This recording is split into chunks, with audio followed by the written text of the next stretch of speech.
आज से 66 मिलियन साल पहले इस अर्थ के ऊपर डायनासोर्स का राज था और उनका ये राज 166 से 180 मिलियन ईयर्स तक जारी रहा। लेकिन सवाल ये है कि ऐसा क्या हुआ जिसने सब कुछ ही चेंज कर दी। साइंसदानों का कहना है कि एक एस्ट्रॉयड जो 15 से 20 किलोमीटर वाइड था वो आके मैक्सिको में जमीन के साथ टकराता है। उसका इम्पैक्ट इतना ज्यादा होता है कि वो बिलियंस ऑफ एटॉमिक बॉम्ब जितनी एनर्जी रिलीज करता है। इस एस्ट्रॉयड के टकराने की वजह से लार्ज स्केल पर अर्थक्वेक आते हैं, सुनामी आती है और जंगलात को आग लग जाती है। लेकिन असल तबाही तो बाद में शुरू होती है। सोट और डस्ट की वजह से पूरा एटमॉस्फेयर कवर हो जाता है। बहुत ही लंबे अरसे तक सनलाइट अर्थ के ऊपर नहीं पहुंच पाती, जिसकी वजह से अर्थ का टेम्परेचर बहुत हद तक गिर जाता है और अर्थ ठंडी पड़ जाती है, तो जिसकी वजह से बहुत सारे डायनासोर मारे जाते हैं। हमें पता है कि पौधों में फोटोसिंथेसिस जो होता है in the presence of light होता है, क्योंकि इतने लंबे अरसे से लाइट जमीन पर नहीं पहुंच पा रही थी तो पौधों की डेथ होना शुरू हो गई।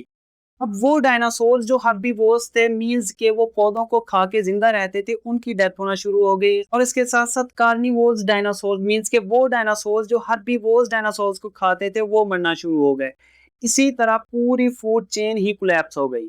कुछ ही अरसे में नॉन एविएटेड डायनासोर, मीन के वो डायनासोर जो उड़ नहीं सकते थे, वो सारे एक्सटिंक्ट हो गए।